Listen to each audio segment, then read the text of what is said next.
And we are back with another Monday preview. We've got Victor from the Blazing Pucks talking the Vancouver Canucks with us. Thanks so much for coming on. Thank you so much for having me on here. It's awesome to be here. The Hockey Princess live in freaking the mix. So happy to be here. Of course. All right, let's get started. First question for our newer hockey fans to hockey or that maybe don't know a ton about the Vancouver Canucks. Can you kind of give us the rundown on the key pieces for the Vancouver Canucks, active or on injured reserve? Yes. So the current key pieces that the Vancouver Canucks are built upon. So as you may know, whether you're a basic fan or advanced, Quinn Hughes is the captain. He's the man running the back. For like Norris defenseman winner. We've never had a defenseman like that. So huge blessing.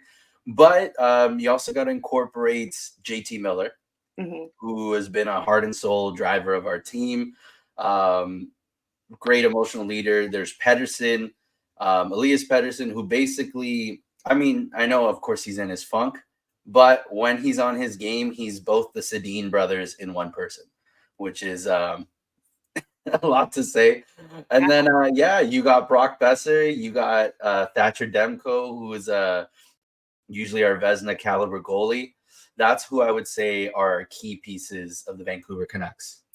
Absolutely. A follow up kind of with that. What were your thoughts on the Canucks regarding the moves or lack of moves, if you wish that they made more moves during the off season? During this current off season that just happened? Yeah. Well, this was actually quite an eventful off season for us, given that our expectations last season were pretty low, and we made it to Game 7 of the second round against the Stanley Cup finalists. So that was huge. The moves that we made, though, we re-signed a couple of key people. Dakota Joshua comes to mind. We extended Niels Höglander, Myers. So we kept some of the pieces, but we let other core pieces of that run go. Unfortunately, the organization at the helm prior to Jim Rutherford and Alvin made a lot of really bad decisions, and they left us in a bit of a cap kind of crunch. Yeah. So unfortunately, we couldn't bring back everyone that we wanted from last year, but we did make a good amount of splurge, primarily the big offseason. Jake DeBrusk, Kiefer Sherwood, Vinny Desharnais, I'm thinking of someone else, Derek Forbert. So we made some pretty decent additions. However, for me, I definitely wish maybe there was like maybe at least one more top 6 kind of piece that would have been great. Or actually more, if anything, a top 4 piece, like helping our defense out. It can't just be Quinn Hughes and Hronik the whole time. We got to. Right. Yeah, it's a team. As someone who has just Seth Jones, I completely understand. Oh man, honestly, Seth Jones is not a bad defenseman, but he's not. We love him. Yeah, honestly, and he's pretty solid. He does, have the IQ and stuff. It's just always unfortunate when the monetary value to the contract doesn't live up to certain things, and that's what makes things. I feel like that's what makes fan bases get very easily angered with certain players.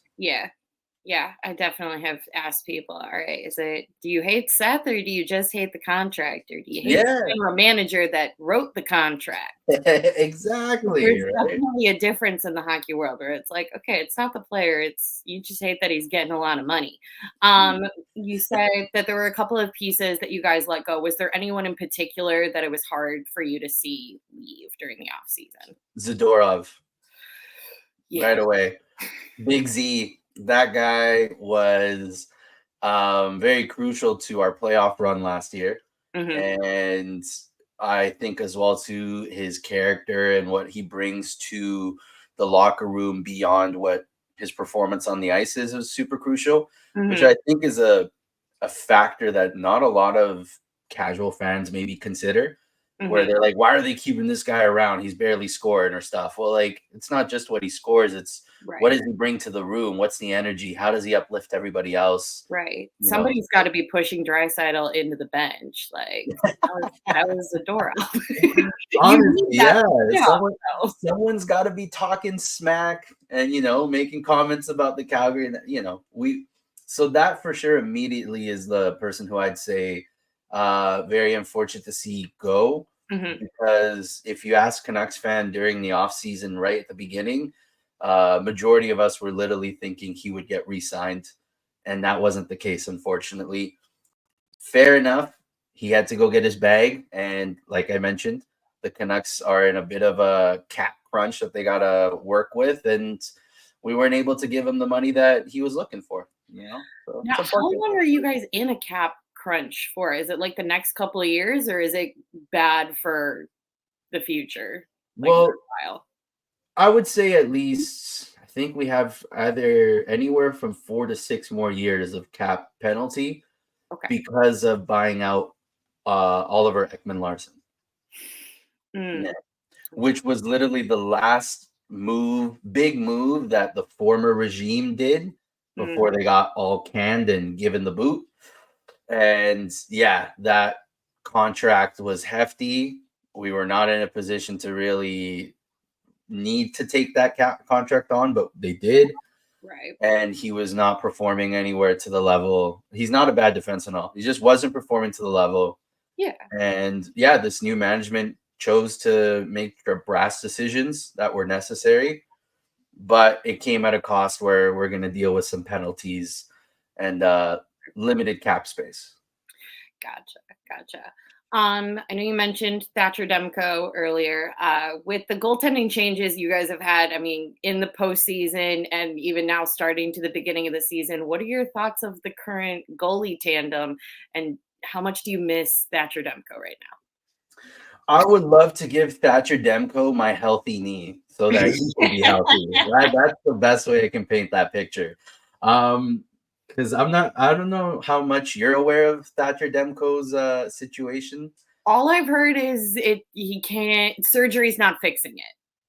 Yes. So the quick rundown is Thatcher, it would be in the Canucks' luck that Yeah. Thatcher Demko suffered an injury that's no NHL goaltender has ever experienced in history. So there's nothing of like what they've done in the past to help out. It is the popolitis muscle. Now, I never knew what that was until this.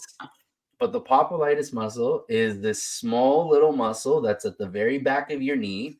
Okay. It's a tiny muscle, but it's known as the key of the knee because it's responsible for unlocking your knee when you extend it.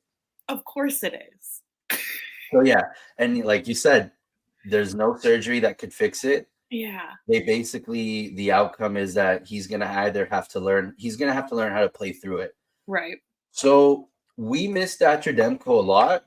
And unfortunately, from what my mindset is that it might be something that we might miss forever because whether he comes back or whether, knock on wood, it means he has to step back on the playing career. But even if he does come back, the odds of him being the same player is very slim. Yeah.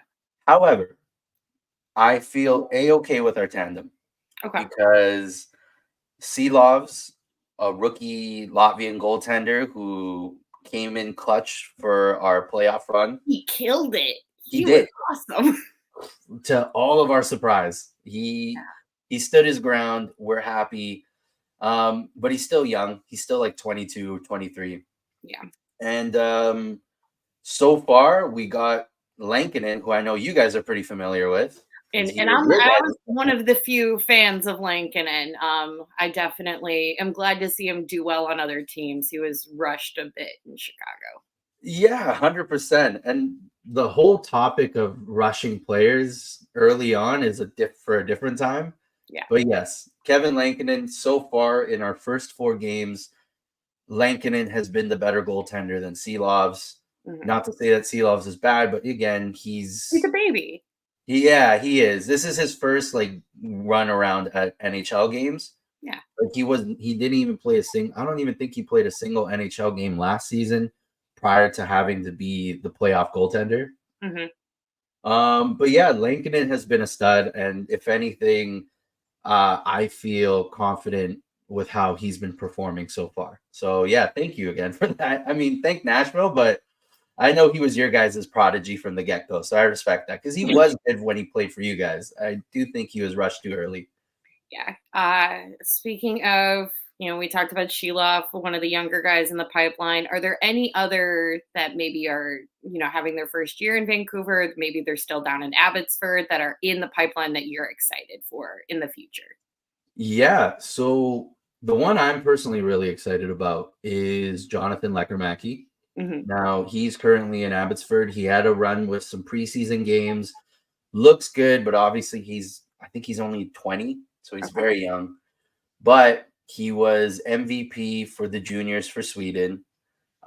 He has a lethal shot that I haven't seen in a while. Nowhere near Bedard's level, but still a lethal shot. Yeah. And yeah, I think he's the one I feel excited about. It's his first year in Abbotsford, so we're going to see how he fits in the AHL.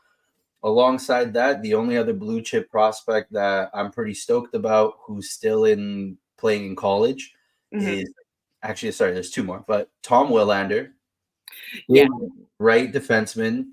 We need, right? Anything with that. And yeah, his development looks great. Kind of has like the mold of Alex Edler, which Hmm. is a very loved defenseman here.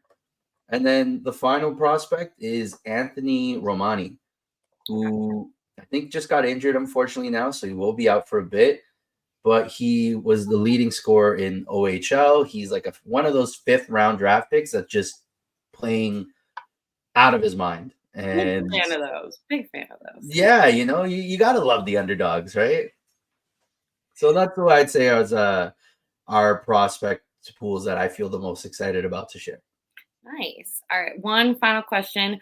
What's your prediction for the Canucks for this season in terms of performance? It's tough. Um, the bar did get set higher because of our Yeah. playoff run. And personally, for me, I think we're not fully there yet to maybe take the step above. So my expectation is that we make the playoffs and then we get to the second round again.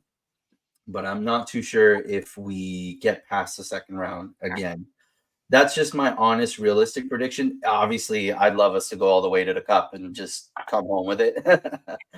But that's personally where I think the Canucks will end up at, given with the roster changes. But like hockey, it's so unpredictable. Anything can happen. So who knows? But that's where our expectations to at least get back to where we were last year, second round. Excellent. Excellent. Well, perfect. Just got a couple more minutes. Do you want to plug Blazing Pucks? Tell our fans how we can tune into you. Yeah, absolutely. If you want to hear some Canucks talk, it is me, Victor Manuel, is the host. My other host, co-host, who's not here, Carmichael Manfredi, two BC buds that love talking hockey, talking smack in the Canucks. At the Blazing Pucks, Twitter and Instagram, that is our handle.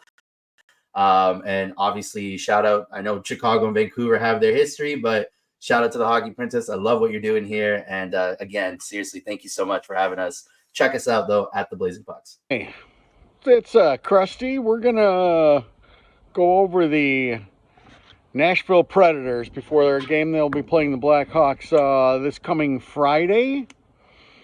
As of now, the Nashville Predators are 0-5.